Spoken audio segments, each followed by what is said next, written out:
Now, I want to address a couple things here before this segment ends and we get back to calls in the next segment.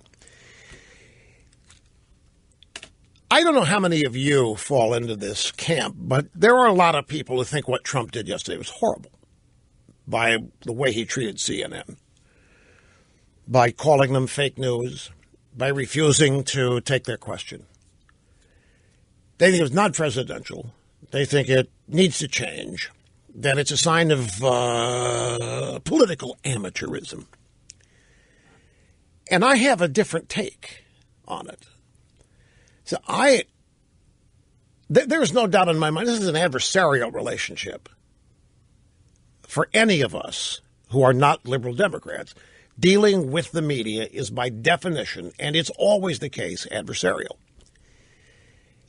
And if they're going to disrespect Trump, if they are showing up every day with the effort, the objective to entrap Trump, why should he help them? Why should they be rewarded? Where is it written that just because they're the media, they are automatically granted respect? Why do they not have to earn it?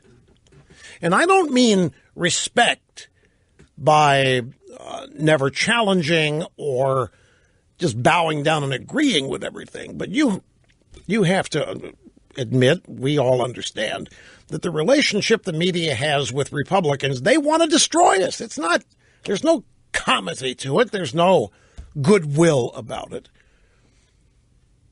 If these people, if one of the networks which is responsible for trying to sell a pack of lies for the purpose of destroying Donald, why is he obligated to take their question? Now, some of you might say, it's not a matter of that, Rush. He's president-elect. He's going to be president. He's bigger than all these. He's got to take their question. He's got to. He can't just diss them the way he did. Well, I understand that thinking. It has been the thinking since the beginning of time, at least since the beginning of our country, that presidents, in fact, the theory is that the more power a public figure has, the more deference he shows to the media, because the media is ostensibly just keeping powerful people accountable. But we know that that's not what the media is. And the media is there to grease the skids of whoever the Democrats are. The media is there advancing the Democrat Party agenda. Why do you have to make it easy for them to trip you up, to harm you, to perhaps destroy you? Let me give you another example. I want to take you back to 2009. Obama has been elected. And I'm sure many of you will remember seeing and hearing about, either from your friends or maybe obscure places that you visited on the internet. You could see stories about how Obama was continuing to smoke dope in the White House. You could see stories about how Obama had a drinking problem, how Obama was gay, the stories that Obama didn't write his book, that Bill Ayers wrote his books, that Obama's a phony, that Michelle, my Belle Obama, was not everything she was. I mean, you remember all these stories, right? No, I'm not talking about the birther thing. I'm talking about even the more obscure things that were out there. Various degrees of truth and fiction abound. They're all over the place. And we on the right have our own underground, just like the left does too. I think theirs is worse and more extreme, but you remember these stories out there. I can remember getting emails. Why don't you talk about the fact that Obama didn't write his books? Why don't you talk about it? All of this stuff. Why aren't you mentioning Obama still smoking dope? That's the point. We didn't. We didn't. Fox News didn't. Nobody, quote unquote, in the conservative media that you consider upstanding, respectful, authoritative, we didn't do it. It remained out there. It remained on the fringes. It remained obscure. We didn't touch it. I know I didn't, and I know for a fact that the vast majority didn't because it never entered the conservative mainstream. But it doesn't mean it was out. It was all over a bunch of websites, some obscure, some distant, some wacko, but it was there. The difference is that now that Trump is elected, those same kinds of stories about Trump are out there. The difference is the media just ran one of them.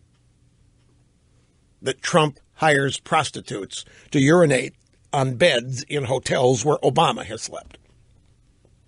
That's the kind of stuff that was out there that we didn't touch.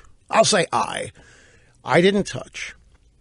And by the way, there's more than what I'm mentioning. I mean, some of the stuff was same kind of stuff that was out there about Bill Clinton.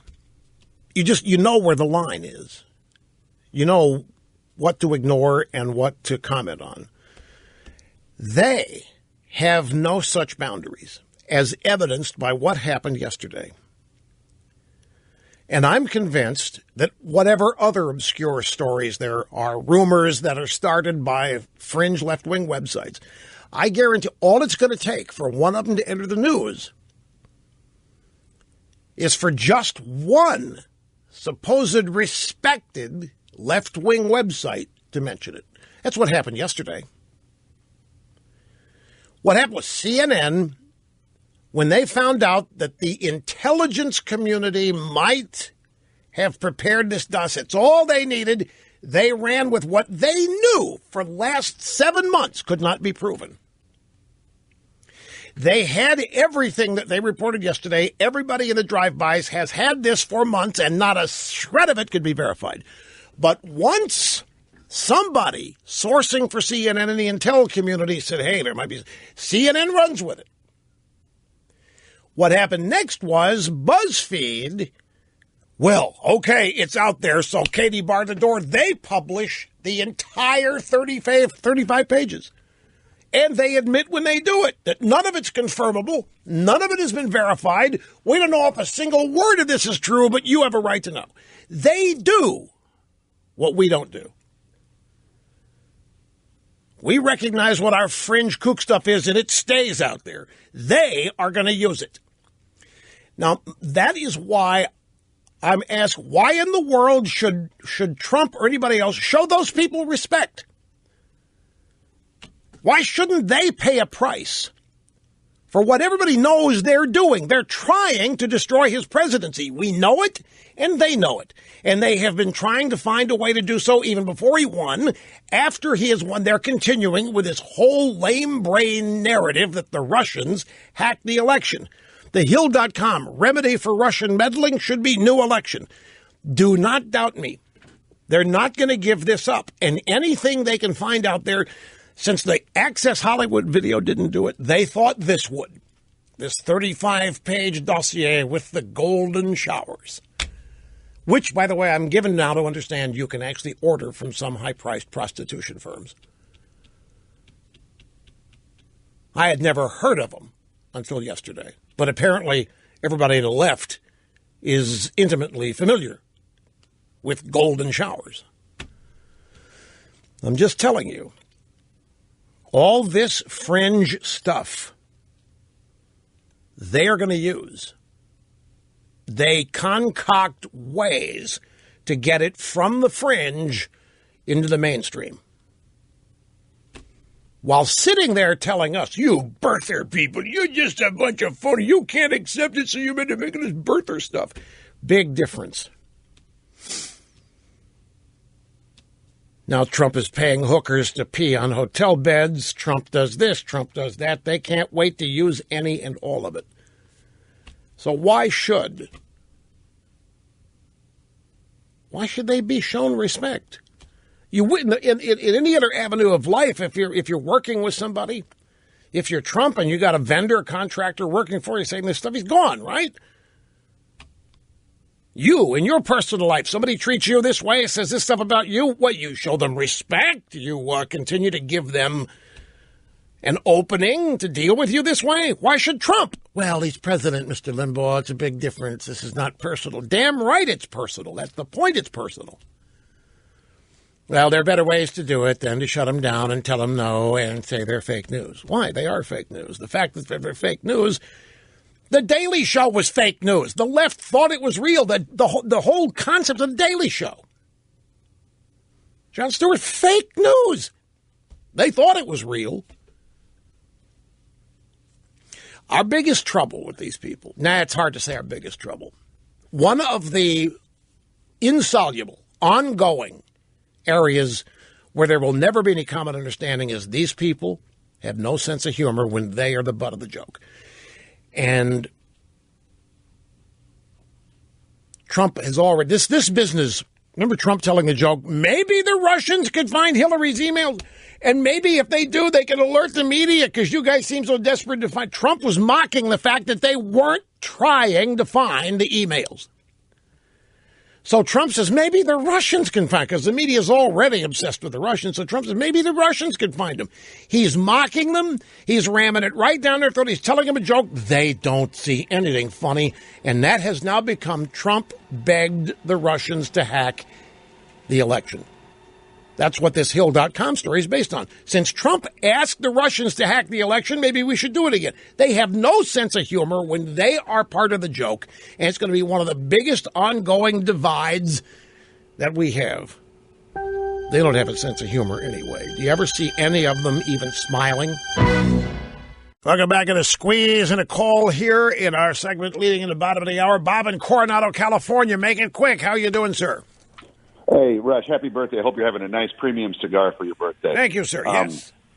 Hey, I called one other time, and I told you that I believed a Trump rally was more exciting than an NFL playoff game. And my point that I wanted to make is what happened yesterday, the press conference, to me, was it was a Trump rally. It was unscripted.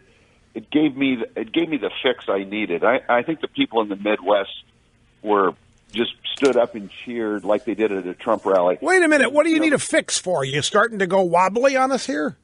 I'm just having a little withdrawal, and I'm thinking, he's the president, and I love that, but it's like I needed to hear him wave. You needed Trump to be Trump. You needed Trump to go out there and rally the troops. Yeah, I needed to do to get the biggest cheer at a rally. Trump.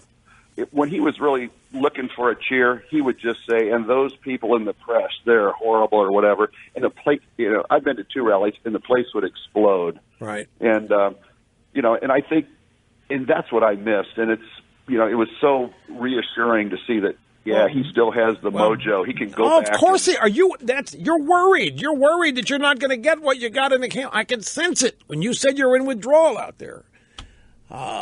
No, I think get ready. I mean, he's president-elect. There is a standard decorum that we may have even blown to smithereens so far, but it's going to be fine.